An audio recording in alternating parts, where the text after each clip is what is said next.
Peggy 16. Iron Harvest is an alternative take on the history of the 1920s. Taking inspiration from this time of industrial change, Iron Harvest's fictional states and characters find themselves in the aftermath of the Great War.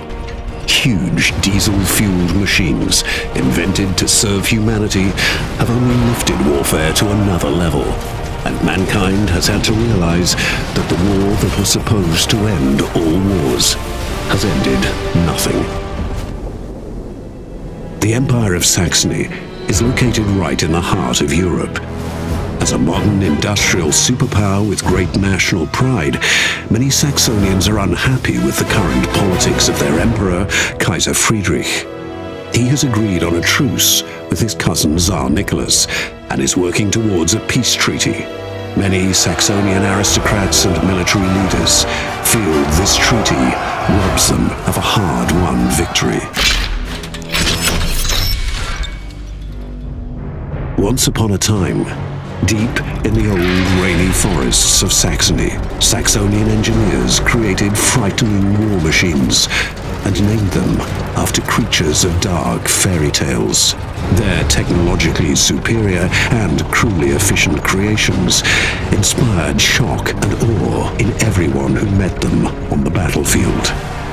Meet the SLL-33 L. Koenig. He drew his name from a creepy Saxonian poem of a rider in the dark, haunted by this fierce creature.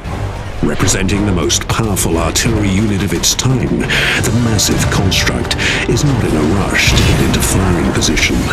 With the knowledge of its superior firing range, it resoundingly delivers one of the biggest shells in the game, right to the heart of the enemy.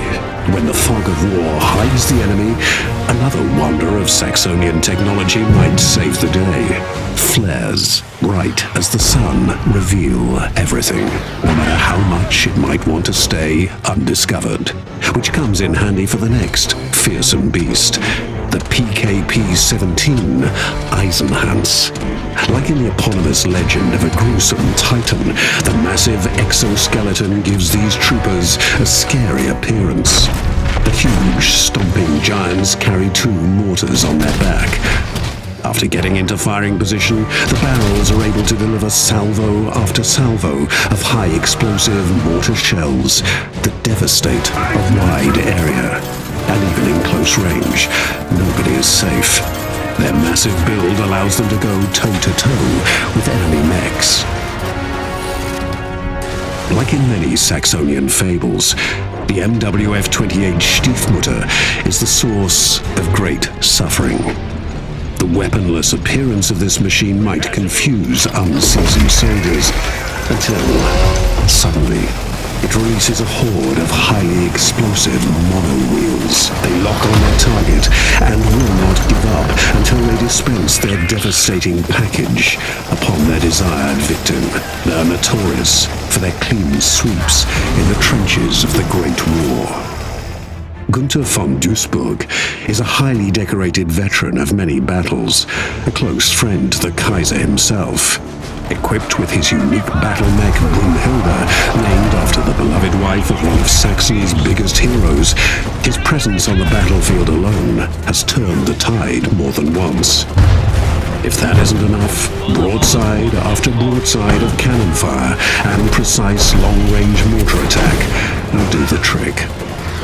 Without Brunhilde's protection, Gunther is still a threat to any enemy of the Empire. He uses a large caliber hand cannon and his mechanically enhanced blade arm to fight both infantry and mechs. By his side are his 2 inseparable companions, the dire wolves Tag and Nacht, silent and deadly scouts. Saxony, the once proud and strong empire, is shaken to its very foundation. The old Kaiser fights against the fall of his Reich, besieged by enemies to the east and from within. Secret forces see an opportunity to topple the monarchy and seize power. A battle for the soul of Saxony and the future of Europe begins.